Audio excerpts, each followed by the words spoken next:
ને આ તમે પેલું શોર્ટ મૂકેલી છે તે જોયું ને કે મેડમજી મને પ્રેશર કરી રહેલા છે. હું ઇસ્તીમામાં ગયેલો ને તો ઇસ્તીમામાંથી પાછો આવ્યો તો મેડમજી જરાક મારો પર હવે સમજી જાવ નહીં યાર, એમ કે તમે તાંડી ઈદા જમાતમાં કેમ નહીં ગયા 40 દિવસ માટે, ઘેરે પાછા કેમ આવ્યા?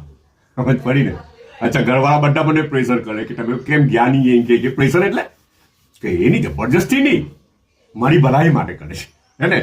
મારી બધાને ખેરખવાઈ છે, મારી મોહબ્બત છે લોકોના દિલના અંદર, એ લોકો બહુ ચાહે એટલે મારી ભલાઈ માટે કે તમારી ભલાઈ એમાં છે કે તમારી પાસે જે અક્કલ છે, હોશિયારી છે, સલાહિયત છે તે ઇન્સાનિયતની ખેરખવાઈ માટે ને ખુશહાલી માટે લાગે હે ને જી.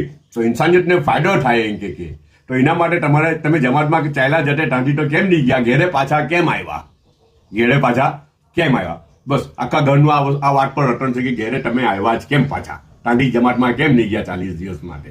અચ્છા, તો પછી એ લોકોની જજ્બાત જોઈને મેં બી ડિસિઝન લઈ લીધું કે ચાલો હવે હું બી ચાલો જ જામ હે ને.